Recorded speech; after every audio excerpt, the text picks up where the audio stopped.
fashion that you don't really need to do much. You have your font layer. You're going to want to make sure that when you are creating your font, when you're using the pen tool, that you have the font layer selected. Okay, so everything that you draw on your screen is going to be under the font layer. The base layer is going to be what you see on your screen right when you open it up. Currently it's locked, all right? It's locked for a reason so that you don't accidentally select it and move it around, and next thing you know, it's nothing's working correctly.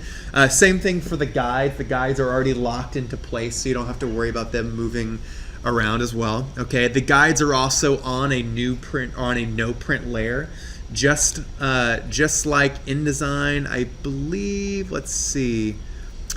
It's been a while since I've done this one. I believe you should be able to do the exact same thing. I'll come back to this in terms of previewing how it's going to print. Okay, we'll come back to that though in just a second. So we have our guides layer, we have our base layer, and we have our font layer. We're going to go ahead and select font. All right, we're going to select font. We're going to go ahead and select the pen tool. Notice that when you hold down on the pen tool that you have a variety of different tools. You have the add anchor point tool. We also have the delete anchor point tool. Those will be some that we focus on a little bit today, but mostly the pen tool, probably like 90% of the time, okay?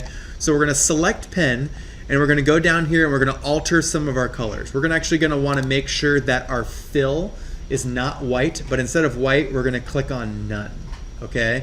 Because we don't want any fill. We wanna be able to draw as if we have an actual pen, and it's not gonna fill it up as if it's a shape, okay?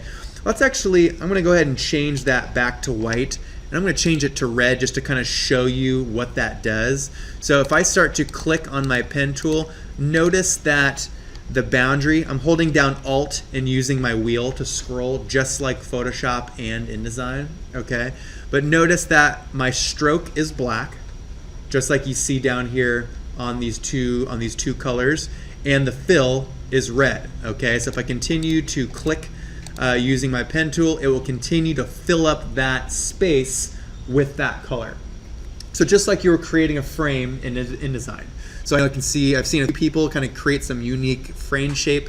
It works exactly the same way, but we're going to start to get into some more complex shapes using the tool in InDesign. Okay, so I'm going to delete that, and then if we go ahead and click on the fill and we click on none, you'll notice that now when I start to draw, I don't have any fill, but I now have more of just line work. Okay, so that's what we're going to focus on today, is working on just the line work. All right, so I'm going to Control Z, let's backtrack, and let's start to create some of our first characters. Any questions about that at all? Great question. I would say for now, leave it at 1. We're going to go ahead and create maybe the first 5 characters, and then we're going to go over and we're going to explore the actual stroke tool, and we'll look at all the different components to that tool. We'll look at how to kind of start to customize the different characters. We'll look at how to edit the line work. We'll look at how to create a variety of profiles, etc., etc. So more to come on that here in just a second. But let's go ahead and start on A. A is a pretty easy one. In fact, you'll realize that most of the characters with just straight orthogonal line work are all pretty easy. Where it gets pretty complicated is when you get into shapes like B, S, D, things with curved edges. But I remember when I was creating my portfolio and I was working on my thesis project, I used Illustrator all the time to do architectural diagram. Things like really intricate arrows, going through my spaces. You have to have really curved segments. Well, it actually gets pretty tricky, as I'm sure I'm going to see lots of frustrated faces here once you guys start. It's okay. We all go through it. So let's go ahead and jump right into A. So I'll zoom in nice and close. And remember that the bottom line here represents our baseline, okay? And our top line, or our top grid line that we see here, so the blue line, not so much the gray line. The gray line is actually the line that was a part of the template. I would pay more attention to the blue grid lines that we've created here. Okay, so baseline represented by the bottom line. The top of the cap line for capital letters is going to be the top line. The top of our lowercase letters will be the line just below that. Okay, so we're going to go ahead and start with our capital letters, and let's go ahead and start drawing the first one. So I am going to click one time to create our first point, okay? And to create our lines, we're going to continue to select the various points of our letter, okay? So here I'm creating an A. I'm gonna go ahead and go to the top of my cap line, and I'm going to create the next point of my A, and then I'm going to come down and create the bottom point of my A, okay? Pretty simple stuff, all right? It's not too complicated, but we'll continue to move forward on this. So the next part of creating this letter is going to be to create the line that crosses our two diagonals. So I'm going to go ahead and hit escape. I'm going to hit escape twice. Actually, I take that back. Don't hit escape twice. You're going to go ahead and click on the selection tool after that. The shortcut for the three tools that we're going to use most today, selection tool is V. The direct selection tool is A, okay? It takes a little practice. I'm actually not going to use them because I want you guys to see me clicking on them as I go through the process. And then P for the pen tool, okay? So instead of going over here and clicking, you could also click on A, and that would bring you to, I'm sorry, V, and that would take you to your selection tool, okay? Whenever you want to transition between a couple different shapes that you're creating, so when we break down the A into a couple just of our basic forms and basic shapes, it's broken down to the V, and it's also broken down to the line that's going to connect the two, okay? So if I try to go up and create this point up here, and actually let me just kind of show you what would have happened. All right, if I go over and I go 1, 2, 3, and I try to go up to the top here, you could do that and you could go over across, but it's not going to start to connect the tools properly, okay? I prefer to actually hit V. Okay, V will deselect it, and then I'm going to use my pen tool again. So I'm going to click on the pen tool, and I'm going to go ahead and click one time. I'm going to hold down Shift. Shift will ensure that my line is straight, okay, just like when you're using InDesign and Photoshop as well. And I'm going to go ahead and cross that A, okay? I'm going to let the line intersect both of those two characters, okay, for the purposes so that I could show you the next tool. You don't necessarily have to, unless that's what you want your font to look like.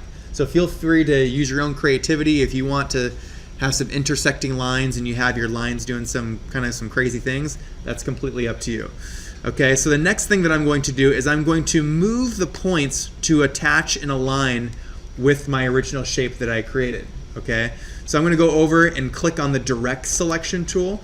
The difference between the regular selection tool and our direct selection tool is that our regular selection tool will select the shapes as a whole. So I notice that when I select the crossbar here, it selects the entire line. If I select the V, it selects the entire V, okay? Now I would select the direct selection tool to do something a little bit different, and that's going to be to manipulate the individual points that we have drawn, okay? So I'm going to go over and click on that point that we just created. I'm going to click on it, and I'm going to hold down Shift, and I'm going to move it over so that it snaps over to our original V that we created, okay? So I'm going to go ahead and grab this one. I'm going to move it over. It's going to snap to that, okay? So that's going to be our first shape, okay, or our first letter. That's going to be the A. So before we move on to a more complex shape, let's look at some different options that we can perform to start to customize our letter just a little bit. Okay, so I'm going to go over and I'm going to click on the stroke tool over here in our right hand vertical toolbar. So I'm going to click on stroke, and you're going to notice that we only have one option, and that's going to be the line weight. So if I click on my regular selection tool, or I'm going to hit V, and I click on my line, I can then click on the up arrow or the down arrow or the little drop down menu to select from a variety of different line weights. You can also just simply punch in whatever you want. If you want 0.5 or 0.75, you can get as precise as you'd like, okay?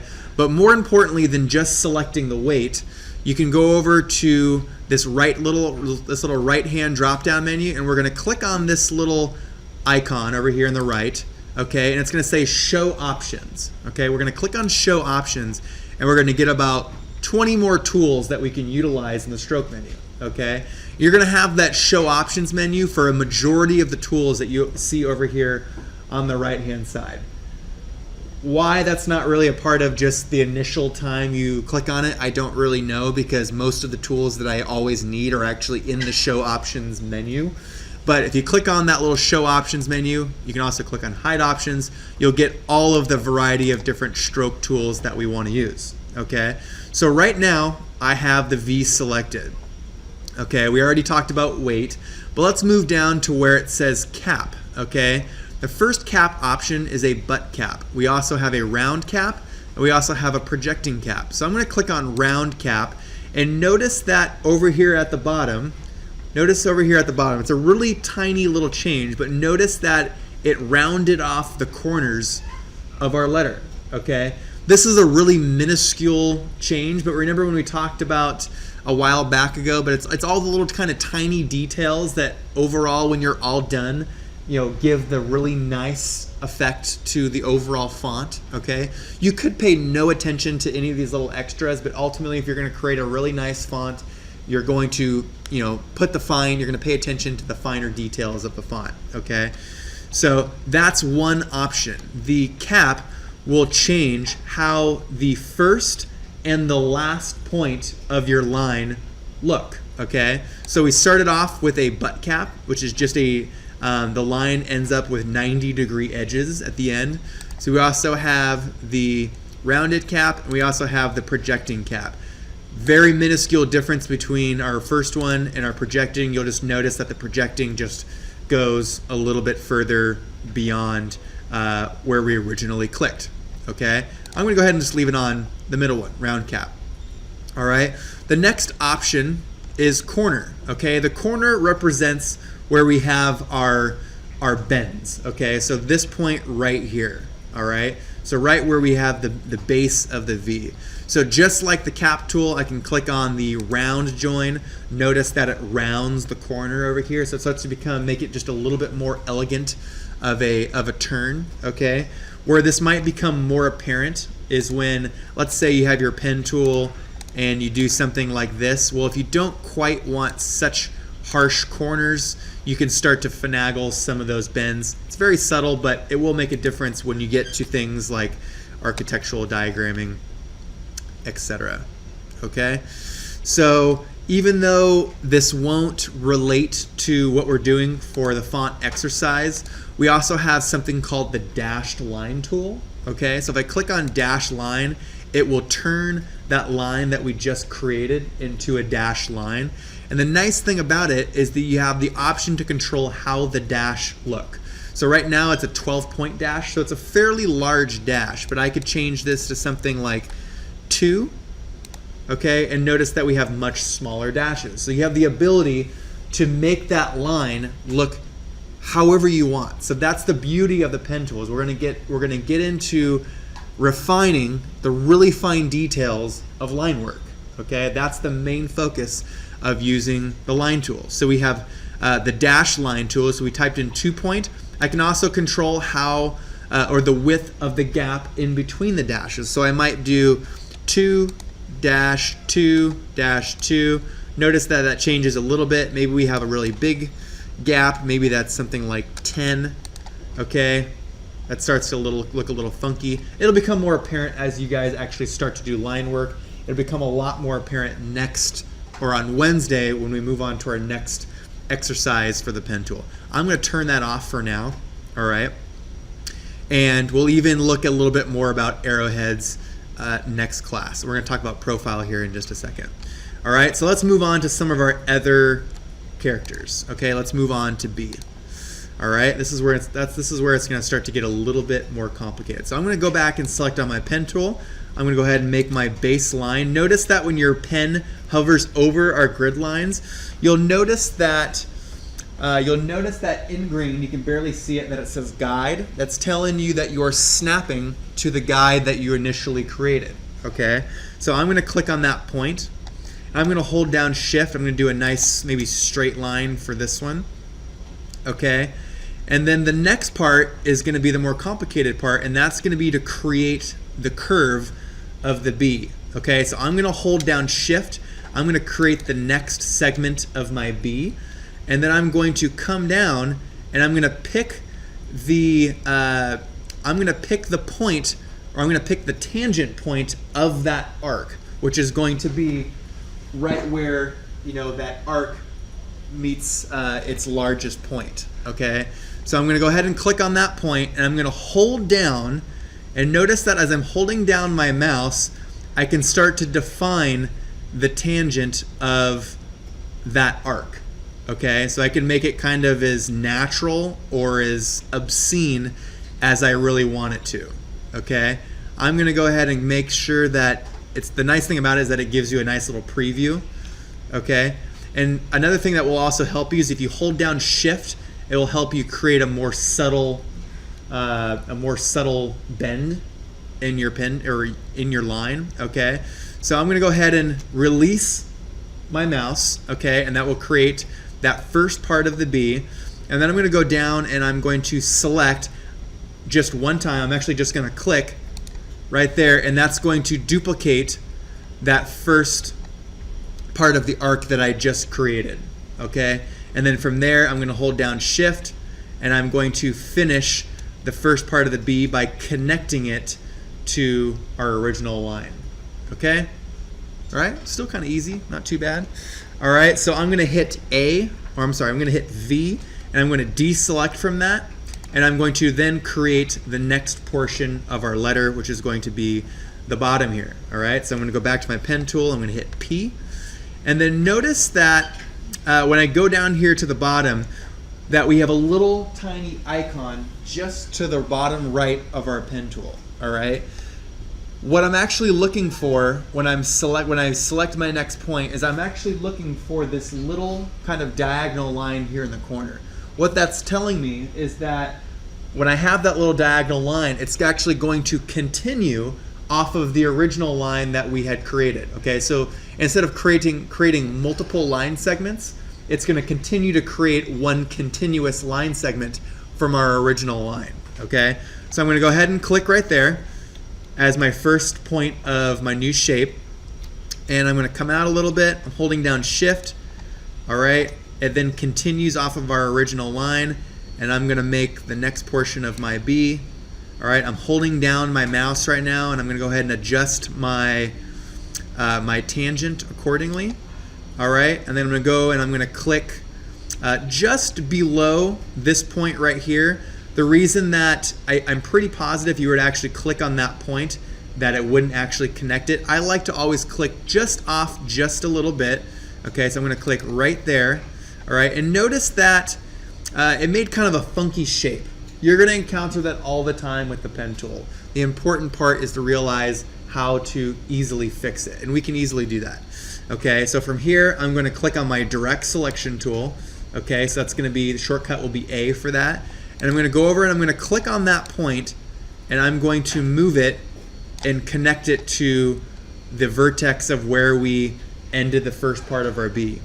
Okay, and that starts to look pretty good. Okay, some of you guys may encounter some kind of funky looking shapes. If you guys ever do that, remember that you can always click on a point. So I'm going to click on the vertex of, not vertex, apex. That's the term I'm looking for. The apex of that curve. I'm going to click on that point, and then notice that right on top of that point, above and below, that we have two little handles. Okay, so I can grab either of those handles and I can start to manipulate that curve. Okay, so if you ever realize that it's, you know, not quite right or it's getting a little wacky, you can start to grab those little handles and manipulate your curve accordingly. Okay, so you can always get really detailed in terms of what your shapes start to look like.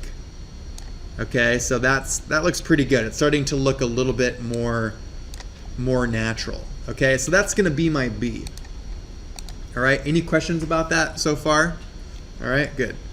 So next, let's go down to the C. So the C will be the first good test of using that pen tool. You could just go just like this, and you can start to finagle this so that you get the different curves. Okay, but you're going to notice that as you do that, it starts to look a little it starts to look like a little lumpy. It starts to look a little crooked. It's not really the most smooth and elegant line, okay? So you can fix that by using your direct selection tool, and you can start to move some of those lines, and you can adjust some of your tangents, okay? And you can probably get it looking pretty good, okay? But there's a couple other ways that we can actually go about doing this, I think, better. And something to keep in mind is when you're doing curves, always try to have the least amount of tangents as possible, okay?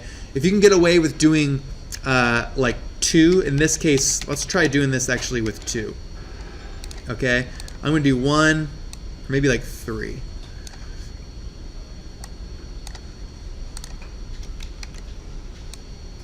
Okay, that looks a lot better because I have a lot less tangents, okay? But if I go back and I do something like this, you know, it starts to look really crazy and crooked, and it looks ugly, okay? So always try to have the least amount as tangents for the most fluid curve that you can create. But let's look at another way that how we might create this shape, okay? What I'm gonna do is I'm actually gonna use some shapes that we already have, okay? That we can already utilize to create the more elegant curve of things like the C, the D, the O, etc. So I'm going to go ahead and use the ellipse tool, and I'm going to start up here, and I'm going to try to mimic that C in the best way possible. So notice that the top and the bottom of my letter go to the baseline and the cap line, okay? So that looks good. All right, so that's going to be the base, kind of the basis of the C letter, okay? And then from here, I'm going to go over and I'm going to click on my pen tool, and I'm going to now click on the add anchor point tool, okay? I am going to add an anchor point to where I feel the top or the first point and the last point of my C should be, okay? So I'm going to go ahead and click right here. That's going to be my first point, and I'm going to go down, I'm going to click on the bottom, and that's going to be my second point. So that's going to be the top of my C and then the bottom of the C. And then from there, I can go over and click on my direct selection tool. I'm going to click on the middle of those 2 points. So notice that this was point 1 right here, point 1 and point 2, and right in the middle we have our midpoint of those two, of that line. So I'm going to click on that midpoint, and I'm going to hit the delete button, okay? And that's going to delete that segment of that line, okay? And notice that's a much fluid, much nicer curve than we originally had. So the point of that is be aware that you have some tools over here that will create a lot of these shapes, you know, partially for you, okay? And that works really well for the C, okay? You can probably do the same thing for the D, okay? I'm going to go over, I'm going to use that ellipse. I'm going to do something about like that. I don't even need to add any anchor points, okay? I can actually just use my direct selection tool. I'm going to click on that midpoint. I'm going to hit delete, and then from there I'm going to go and turn on my regular pen tool, okay, regular pen tool, and I'm going to go over to that first point. Remember that I'm looking for that little kind of diagonal little line below that to know that I'm going to connect to my original line, and then from there I can click. I'm going to hold down shift, go down, and start to connect to that, okay? That looks a little funky. Can move that up a little bit. All right, and that starts to fix that. So there's my D, and then from there, obviously, some of these will be really, really easy. I'm just gonna start going through some of them pretty quickly. Okay, maybe this one's a little slanted.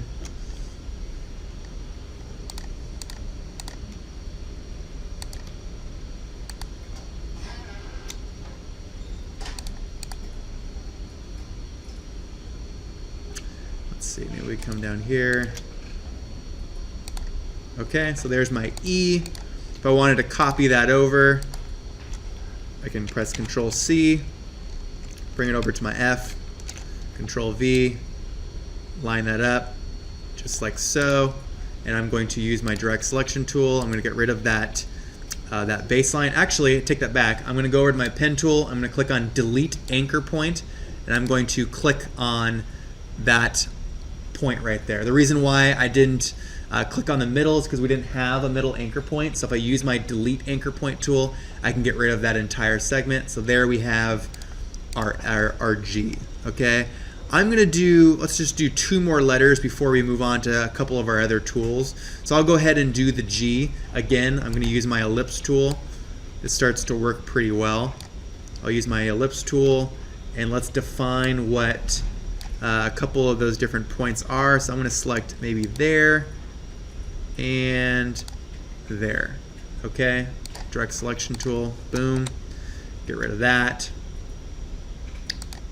And let's use our pen tool. I'm gonna go ahead and click right there, come back up, okay? There's our G, okay? So you can see that it's starting to get pretty quick. The first couple might be kind of slow, but eventually you're gonna be doing a letter every 30 seconds, okay?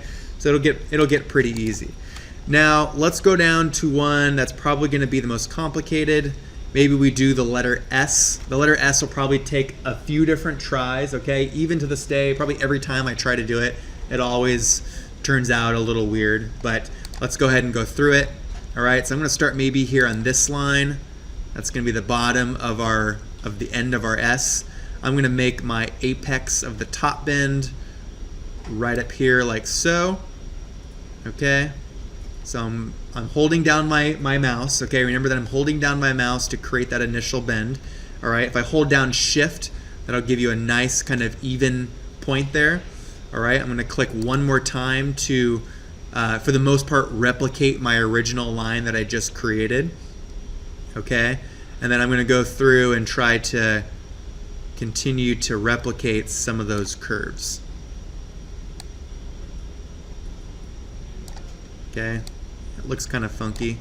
No big deal. I can go over and click on my direct selection tool. If I need to add additional points, like right here, I probably need an additional point to smooth that out a little bit. So I'm gonna go to my add anchor point tool. Let's add one right there. Okay, and now I can go to my direct selection tool and I can start to kind of smooth that out just a little bit. Okay, you can see how that's starting to get a little bit better. You guys can probably, you might be able to use some of the shapes that we've used. You might be able to use the oval. So use your imagination, okay? I'm just gonna leave it like that for now, okay? I'll show you some more tools a little bit later on how we can start to refine that. All right, so let's continue to move on. So that's gonna be kind of the basics of our pen tool, all right? So that teaches you the pen tool, the add anchor point tool, and then also the delete anchor point tool, all right? We've also learned a few little bits and pieces about the different stroke tools that we have, okay? So the next tool that we're gonna learn about is going to be the width tool, all right? So that's gonna be this one right here that kind of looks like a clown hat, okay? It's directly above the shape builder tool. So it's this guy right here.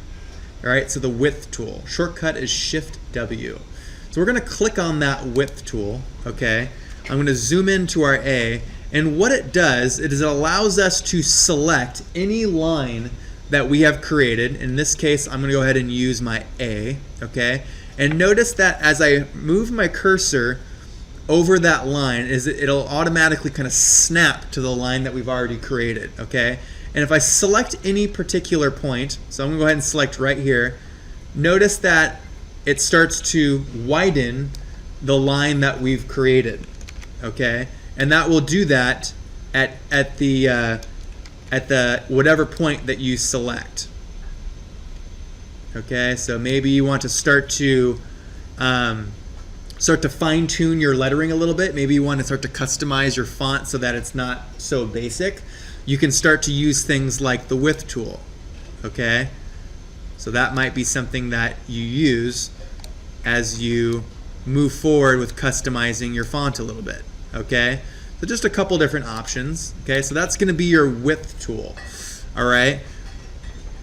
The last tool that I want to look at is I want to look at the profile tool. So if you click on stroke, all right, so if you click on stroke, we're gonna look at the profile tool. So what that's gonna do, and the C is actually a really good example of using the profile tool.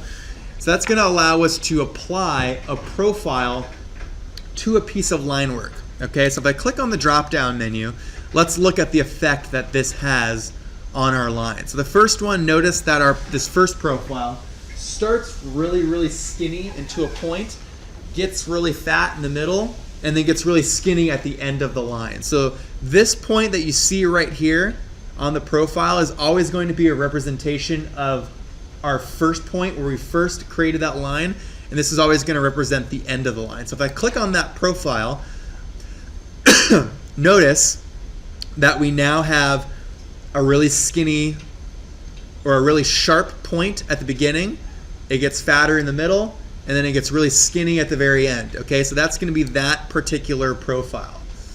Okay, and then you guys can go ahead and experiment with some of the others. This one's a little bit different in that it goes from a point, and it gets fat, and then it goes skinny, and then fat, and then skinny, and it starts to kind of get a little wavy in terms of how that line starts to look. Okay, so that's going to be your profile tool. So experiment with some of those to get some different kind of shapes and undulations with the line work that you're creating.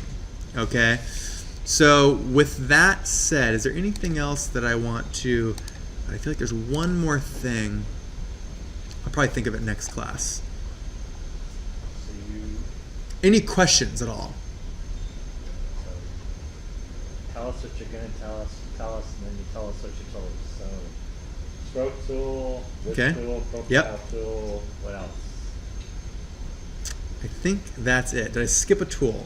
I'm going back in my memory of whether or not I skipped a tool. I don't think so. We've talked about the pen tool, add anchor point tool, delete anchor point tool. We've also talked about the selection tool, the direct selection tool. We've also talked about the various different shapes. Okay. We've also talked about the width tool, and we've talked about stroke and layers. Okay. I think that's about it. We're going to talk more about the pen tool and some of the other pieces next class when we continue. Next class we're going to be working on the pen tool, but we're going to actually create some kind of line artwork. So it'll become a little bit more fun, and you'll actually get a nice kind of graphic as the end result versus just letters. Okay, but let's go ahead and call it quits for there. That'll be plenty for creating your own font. Okay, so again, your goal should be to get through.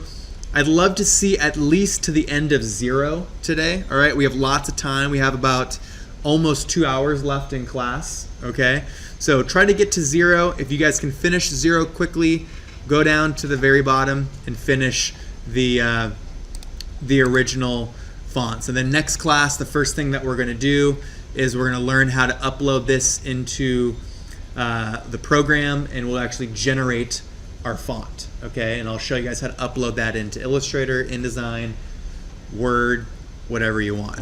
Okay, questions at all? All right, you can also use this time to finish up your assignment 3. That's due by the start of the next class. If you don't have that done yet, work on assignment 3. All right, keep going.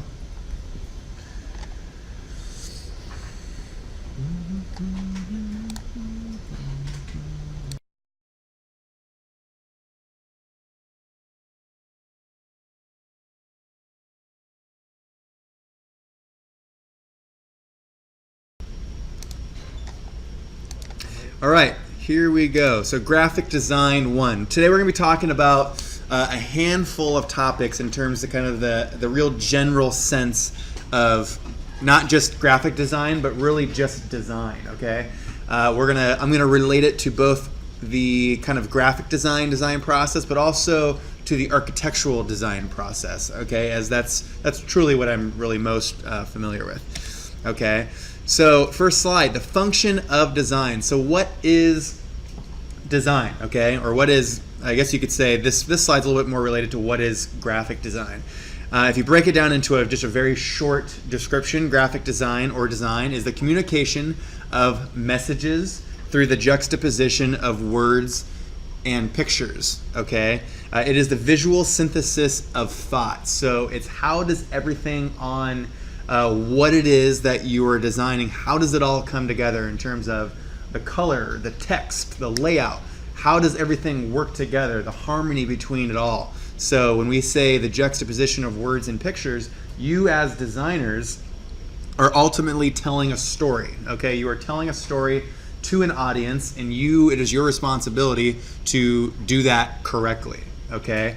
And it's important to kind of understand, no matter what kind of designer you are, whether you're a photographer, whether you're an architect, landscape architect, graphic designer, maybe you do websites, etc. The design is always apparent, okay? No matter what you're doing, whether or not you're just typing a letterhead that you're going to send to a client, the overall presentation of that matters, okay? And people notice that. People notice, as a designer or an architect, they notice all of those little details. I even look at things like when people send them to me, like a proposal for work, and I notice that they just typed it up with no order. You kind of just notice those things. So the point of this is, regardless of what you're doing, whether it be a small or a large task, it's important to keep the design thought always in mind. Because me as a designer, me as an architect, I notice all those things, and I'm really critical of how all these little things come together and how these things work. Everyone may not always notice those things, but in the design world, people are critical of that. So, and as a designer, I'm constantly working with other designers, whatever field or industry that they're in. So I know they think very similar to me.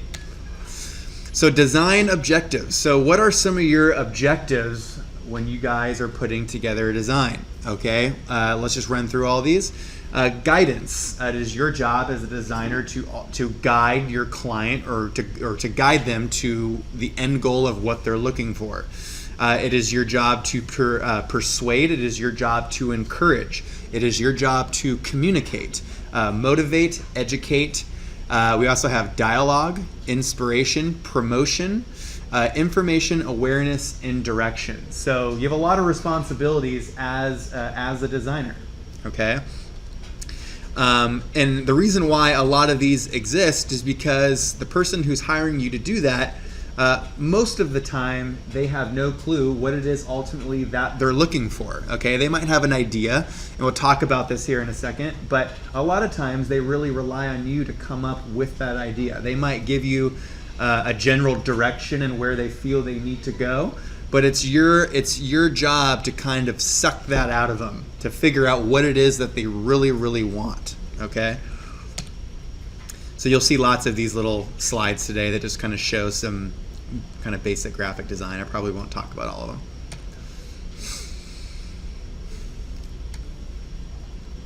Okay, so the first thing, establishing function. So this is typically kind of one of the first steps of the design process, and I'll actually go through all like the 6 or 8 steps or whatever it is of the design process in a second. But the first thing you should always ask yourself is what is the purpose of the design? Is it an invitation? Is it a poster book? Is it a website? What is it that you're doing? Okay. What is the primary objective of it? Are you going to be printing this? Are you going to be putting it on the web? Are you going to be handing out this flyer out to people walking around DVC? So it's good to kind of understand all the overall parameters of which it is that you are working towards. Okay, who is your audience? Is it people like you? Is it other designers? Is it homeowners? Is it people with kids? These are all the questions that you really need to ask when you're kind of starting to map out what it is that you're going to be designing. Okay. We're going to talk about in a second the importance of the design process, and all of these things will all fit into that design process, okay? And you'll learn that it's very important not to skip any of those steps, okay? What is the desired reaction? So who is that actually goes back to who is your audience. You're not going to get the same reaction from every person. Some people will hate it. Some people will love it. You're going to have mixed emotions from everybody, but ultimately you typically have a desired reaction from a specific audience. I might be doing a movie poster that is for a horror film. Well, ultimately I have a very specific target audience for that movie poster. I know it's not going to be 6-year-old kids. I know it's not going to be I guess it could be really anyone a little bit older than that, but you probably get the point, is that you should understand who the audience is before getting really started. Okay, it is the designer's responsibility to create strong communicative experiences that support the function of the design on behalf of the client for the viewer. Okay, this comes back to ultimately being responsible for your design. Don't rely on the person who's hiring you to give you all of these different parameters. Okay, it's your job to really suck them out of the person that you're trying to, or the person who has hired you, to ask all of the right questions.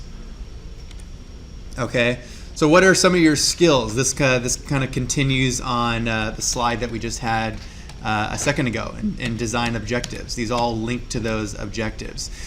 Some of your skills as a designer include analysis, perception, okay, communication, which is, in my opinion, one of the most important ones, is being able to communicate with the person, with people around you, and the person who hired you. Good communication skills ultimately lead to usually a happy customer. You can usually get yourself out of bad situations if you need to, if you can just be a good communicator. Okay, so communication, very, very important. Research, okay? The ability to go out and find new ideas. What's the in topic right now? What are people doing? And that's, very important to always be on the forefront of innovation and design. What's the popular thing going on right now? Management. It's your job to be a problem solver. It's your job to figure out, or at least to help the client in what his problem is. Why is he hiring you? He's obviously hiring you for a reason. He's not just looking for a new website just because he has extra money in his bank account and he just really wants to spend it. I suppose that could be an option, but usually he's hiring you for a reason, so it's your job to figure out what that reason is. We have visualization, composition, how do things come together? Dialogue, organization, systemization, information gathering, critical thinking, and representation. Okay, we'll actually kind of dive into all these things here as we continue to go through. Let's talk a little bit about inspiration. This is actually kind of a fun little topic because there's really not one answer to oh, you know what I think I did? Did I ever hit record? I don't think I did. Oh, I did. Sweet. All right. I just kind of had that thought in my head, like, I don't think I'm recording myself right now. Anyways, inspiration. The reason why I like to talk about this is because everybody has a different way of inspiring themselves, right? What might inspire me may not even be close to what inspires you. Okay? So the first topic, should not be a chore or require extra effort. If you're in here and ultimately want to be a designer and you find it a real big challenge to find inspiration, I would rethink your career a little bit. A part of being a good designer is the ability to find easy inspiration. But I won't say that it's always easy. You will definitely have your mental blocks and your times when it's challenging to do so. But ultimately, and you think of it as the long road, it shouldn't be a chore to find inspiration. It should be a part of your DNA to be able to do that. Okay, it comes from the desire to create or communicate. So, as a designer, let's get rid of that. As a designer, I constantly have the need to create something. I like to touch things. I like to hold things. I like to kind of figure out how things work. That's part of my inspiration and how I work. So all that comes from the desire to create and communicate. Don't forget to look inward and tap into your own creative inspiration. Whatever it is that you do to get inspired, always do it and keep doing it, okay? No matter how interesting or weird it might be, it's okay. And I promise you can look into big famous architects, designers, painters, whoever. A lot of them could be some very interesting people that do some things that I would never even think of. Who knows what they do to get inspired, but if it works for them and you get really nice material, do it all the time, okay? Sketchbooks. How many people here have a sketchbook? Just curious. Sketchbook, 1, 2, Now you probably you're probably not in the architectural studio, but it doesn't necessarily mean you have to be an architect to have a sketchbook. Lots of people have one just for jotting down notes and ideas. I have one in my bag still. It's actually, let's see, here it is. It's actually kind of a crumpled up piece of paper. This is actually a bunch of paper that I messed up in my office, and I just shredded it up into a bunch of little pieces, and I use this for taking notes and drawing little things and putting down ideas for the future. So sketchbooks are great because they allow you to collect physical things that inspire you and place them in a safe and frequently accessed place. I'm sure a lot of you guys as designers and students, how many people here have been watching a movie or something at 10 o'clock at night and you're like, light bulb comes off and you have that idea? Well, if you haven't done it, it will happen. And if you're in architecture school, I guarantee you've probably done it in the past. So it's good to have a place where you can write down your thoughts, your ideas. It's kind of like a journal for designers, if you will. Okay, so write notes, make drawings, take photographs. You can do whatever you want in your sketchbook. There's no rules and really ways in exactly how you do that. Okay. Collect physical things that inspire you and place them. Oh, that's just the same thing with a different picture. I'm not sure why I did that. So how do we nurture inspiration? So how do we continue to always do that? And this goes back to how everyone has different ways of nurturing inspiration. Carry a notebook or a camera. I actually had a guy that I worked with at Field Paoli in San Francisco. He was probably, he actually looked exactly like Santa Claus. He actually was Santa Claus. He was a Santa Claus at the mall. That was his part-time thing every Christmas. But he had a full white beard and white hair. But he was a very interesting little character that had been an architect for like 40 years, and he carried around a big DSLR camera everywhere he went. He got on the ferry every day to work, and he found inspiration by just the city and the things around him, and he was constantly taking pictures. And spending like half an hour every morning showing them to me. But that's just one way. Become immersed in design. Commit to discovering and collecting inspirational factors. One thing about inspiration is always allowing yourself to be inspired. And something that I'll talk about, maybe I don't have it on this slide anymore. Something that I always like to say is, or when I was just saying to always kind of allow yourself to be inspired, don't be afraid to put down your cell phone a little bit, put away the TV, and allow yourself to really notice these things, because you won't if you're constantly immersed. And I'm guilty as charged of everything that I'm saying right now, because I do it, but I try to catch myself and tell myself not to. But don't be afraid to put away the things that ultimately distract you, because when you're distracted constantly, and that's really the world that we all live in right now, is we're constantly distracted. And the way this world works, it's all designed for you to be distracted, but it allows you to miss out on these opportunities of ultimately getting you inspired. A great example actually today was just driving to go pick up something from a client.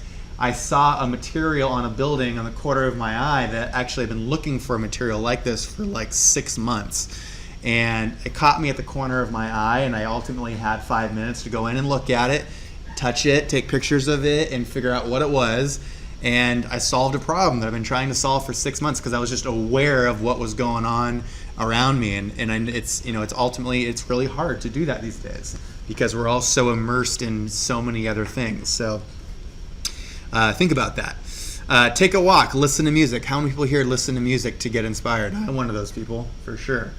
I'm guilty every day at my office of putting on my Bose headphones, and my boss will talk to me, and he's like 85 years old, and he doesn't understand what headphones are, and he'll talk to me for 45 minutes and realize I didn't hear a single word he said. But I get inspiration from music, and I like to work with good music. Sometimes it's metal, sometimes it's jazz, and it's just kind of whatever I'm feeling that day.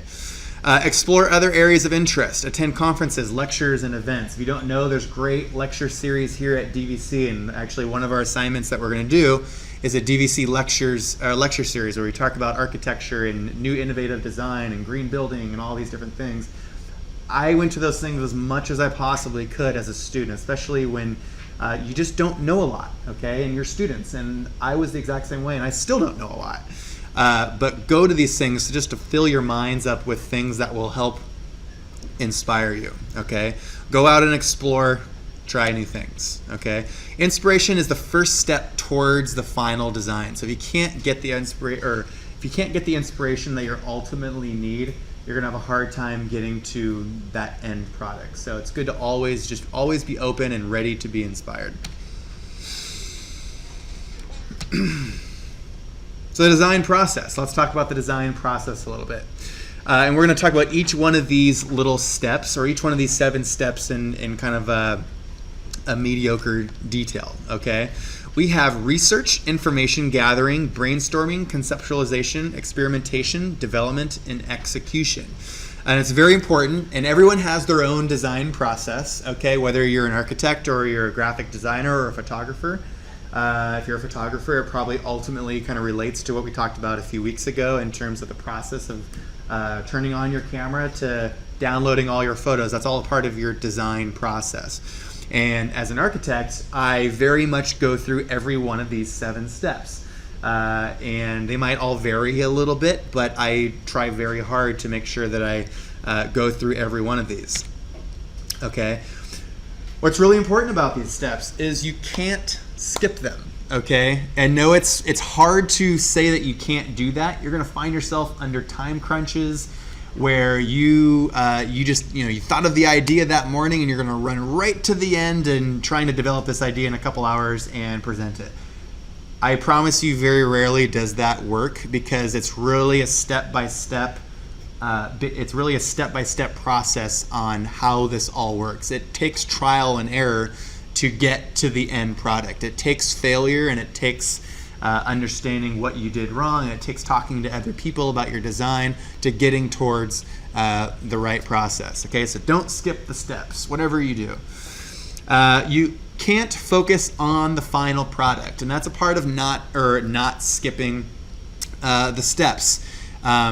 Very rarely do you think of a really good idea from the very beginning, and that final idea is exactly the first thing that you thought of. It's an evolution throughout the entire process. Your ideas will continue to evolve, and you'll continue to get new inspiration to work towards that final product. But don't.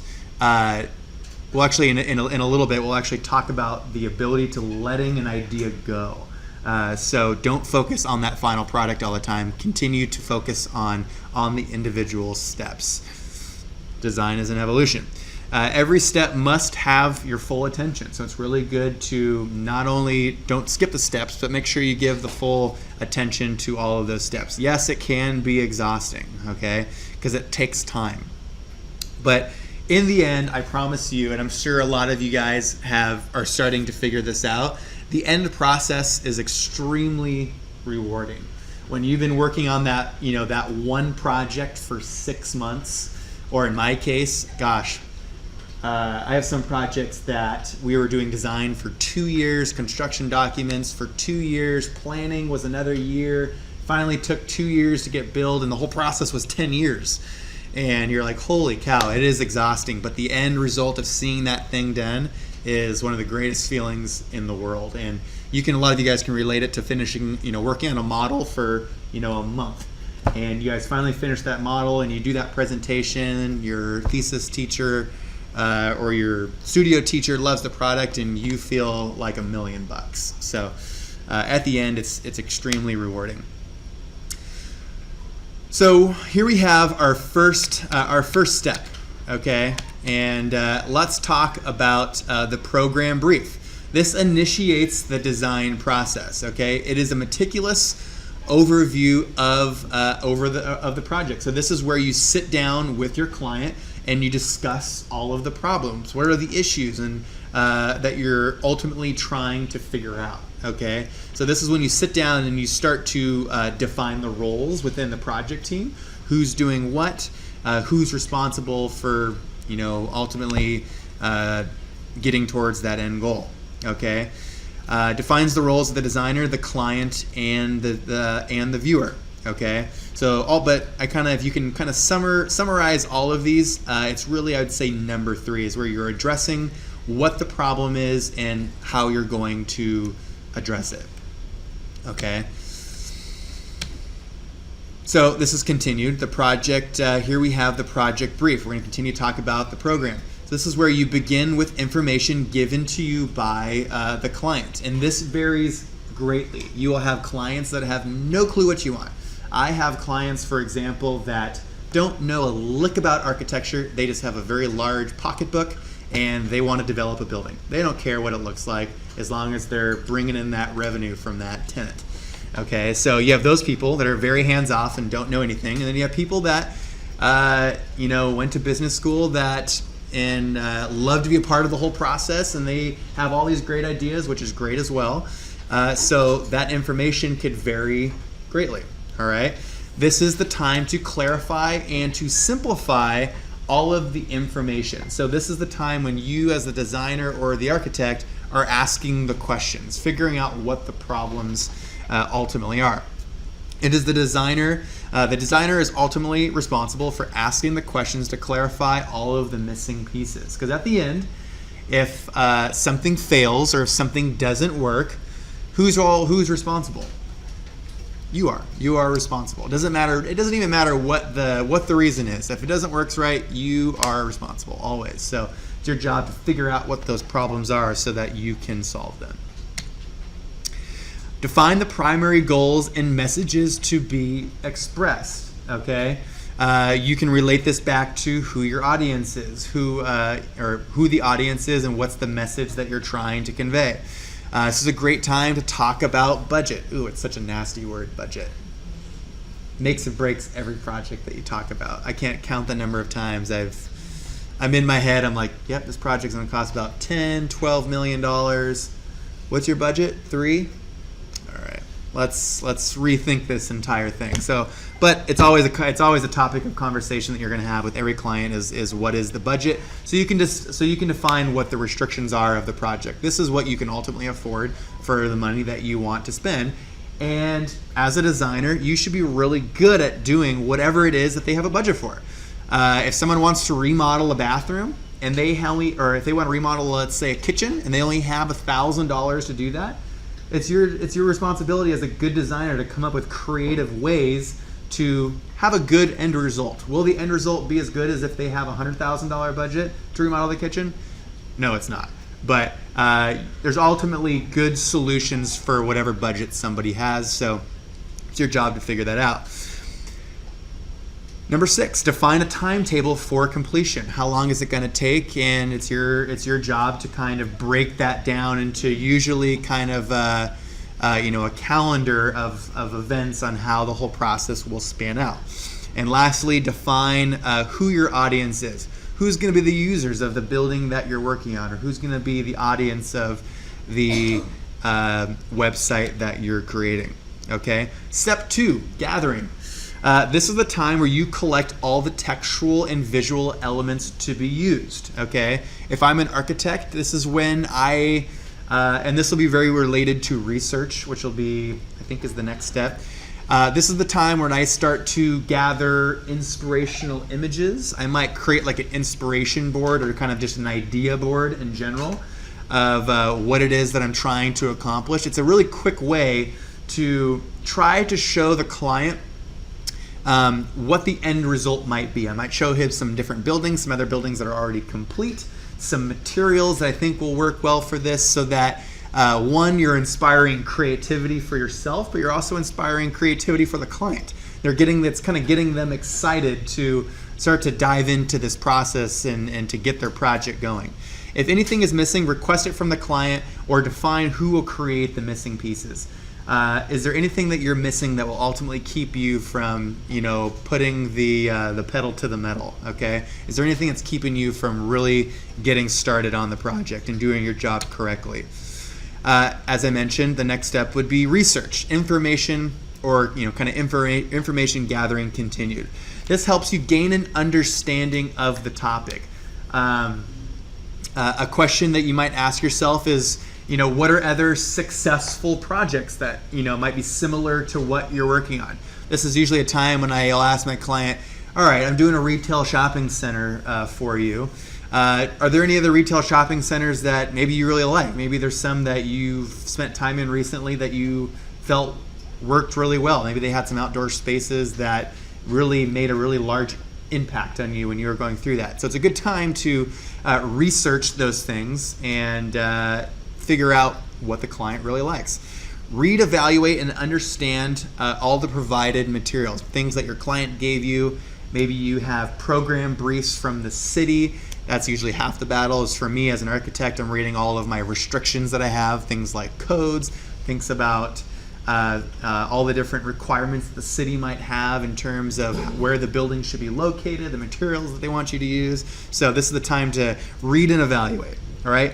Independently research additional information, review the client's current communication materials, and lastly, investigate competitive markets. So this kind of ties into what other people are doing well and what they're not doing well, okay? Because you don't want to build the same thing as somebody else. You don't want to build some, if you have a restaurant that serves really super good Chinese food across the street from you, it's probably a good idea that you don't come in and put a Chinese food restaurant right across the street if they're already doing it really, really well, okay? That's a super broad example, but it's important to investigate what's going on around you and how they do it, okay? What are they doing well and what are they not doing well?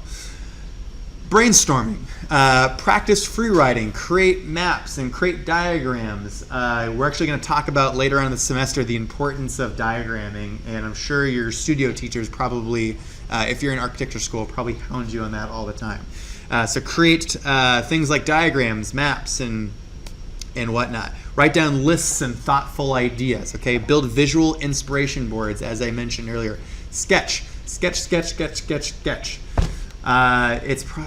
is, I can't even express how important it is, especially if you are a designer. And I'll admit, it's a really tough thing for a lot of young designers because we have so many great electronic and digital tools accessible to us all the time. And I know it's tough for me too, someone who likes to just pull up Revit or AutoCAD or any of the programs that we're going to talk about this semester and just start doing stuff. But I promise you that you'll always get an idea off quicker just doing a quick sketch, okay, and trying to express the idea with a quick, with one of these things that we call a pencil. I was going to say a pencil, but that's a pen. A pencil. Okay, so don't be afraid to sketch in to get across your ideas quickly. Conceptualization. So this is the stage when your ideas start to turn into an actual plan, okay? This is where you start to pull out the sketchbook and the trace paper and you have some good ideas and what's going to happen. This is where you actually start to make, actually get some actual, you're starting to see the work come to life, okay? You're starting to create some actual subject, okay? This plan is the thematic link between the design, the function, and the delivery, okay? Next, experimentation, or this is the development stage of the whole design process. This is where multiple studies of color, composition, typography, this is where you actually start to get, you're starting to see near end results of what it is that you're working on. Relating it more to architecture, this is where I start to figure out how the building actually works. So I've probably submitted my design to the city, they've approved it, but now it's my job to actually say, okay, how do I actually turn this into an actual building? How does the glass come together with the roof above, et cetera, et cetera, et cetera. So it's actually making everything work, okay? This is where you develop treatments, relating it back to graphic design. This is where you develop treatments for illustrations and photography. The sequence of how these steps can vary sometimes, so vary the sequence. And a lot of times you may have to do that to kind of spark the creativity again. If you ever get bogged down in one, maybe jump forward a little bit and try to fill in some of the other blanks, and then maybe go backwards a little bit. So don't be afraid to kind of switch things up a bit. Try something different. Try something new. Introduce new graphics, shapes, and lines. If you find yourself stuck in a rut, switch it up a little bit. Try to just, throw some new ideas, find some new graphics that might help inspire you. All right? Go for a walk, listen to some music. Okay? And finally, we have execution. So this is where we distill down the best ideas from all of the different phases below. Okay? This is where you're starting to see the end product of what it is that you're working on. This is where you start to examine every little detail. This is where, for architecture, I'm looking at all the little detail drawings that I've done and making sure that they all work. So probably one of the most important topics from this whole conversation that we're having today is this idea of divorcing from attachment. And I promise you guys, all as designers, and I've done this 100 times, you're gonna think of an idea that right off the get-go, you're absolutely in love with. And it's really, really, really hard to accept the fact that that might not be the right idea, okay? You will have times when you thought of an idea the day before, you spent all night modeling this thing and sketching these ideas, and then you go and you present it to your studio instructor, and it's just not the right thing. They're just not a fan of it, and they're not, ultimately they're pushing you to try something different. Well, it's super, super important to be able to divorce yourself from this original idea. And I honestly deal with it on a weekly basis when I have half the time my ideas might be really, really good. My boss will love it. My client will love it. Sometimes the client just won't like it. And as much as, I have strong opinions about my design and I am protective of my design, you have to be able to just let it go sometimes. You have to just be able to scratch it, start all over, and think of something else. All right? Analyze objectivity. If you ever get to the point where, actually, let me come back to that one. I had a good thought about it, but I've started to kind of space from it. I'm going to come back to that. This is also the time when you review the project brief. So this is the time when you are towards the very end of your project. Don't be afraid to go back to where you started from the beginning and you started to write down maybe some of these design objectives. Are you still meeting those design objectives? Are you still, the client had 3 things they ultimately wanted to get from spending this money that he's going to spend. Are you meeting all of those goals? Okay, if you're not, you need to step back, go back a few steps, and start to rethink how you're doing things. Okay, and lastly, produce the final draft of the project. So this is the time when you actually have created something to show your client or show to your peers. Okay. Let's talk a little bit about intuition. So this is kind of that inner voice, if you will. And I'm sure everyone here has had, you thought of the idea of the little devil and the little angel on your shoulder. Well, you guys are going to have, a part of being a really good designer is that you have good intuition. And kind of the main point of all this stuff is to be able to trust it, okay? If you find yourself going back to this 4th bullet point here, if you find yourself constantly questioning an idea, it's probably not the right idea, okay? It's when you have that good idea that you really, really like, don't be afraid to go with it and try with it. Sometimes you'll fail and sometimes it won't end up working out the way that you want to, but I promise you that those good intuitions that good intuition will have a greater benefit in the end. Good comprehensions of techniques does not always equal good design. This is another really, really important one. Just because you're super good at using Photoshop or Revit or AutoCAD or V-Ray or SketchUp doesn't mean you're a good designer. It just means that you're really good at using that software. Okay, but ultimately, a really good understanding of both design and the different tools that we use will ultimately result in a good end product. So just because you're good at the techniques doesn't make you a good designer. All right. So continuing on inspiration is a different level of thinking, and not everyone gets this right off the bat. It's something that you ultimately develop over a long period of time. It complements rational thought, okay? So, yeah, it complements rational thought. It comes naturally and it cannot be forced. So these are the thoughts that when driving home and you kind of think of that little light bulb goes off, that's usually where intuition ultimately starts. Those are the things that you want to jot down in your sketchbook and keep track of. It allows for thoughts that would not come from a rational thought process.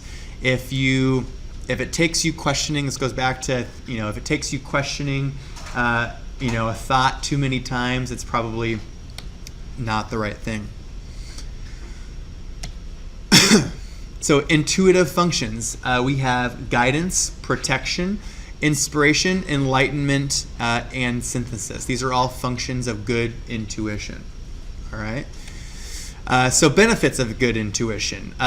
Good intuition cultivates imagination. These are the thoughts that get the brain flowing and get the gears ticking. Okay. These are things that good intuition ultimately helps inspire. Nice, creative imagination. It allows designers to move beyond their comfort zone. Usually it's when you test yourself and test your ideas when you get really good breakthrough design. I promise you guys that myself, and I would hope that all your studio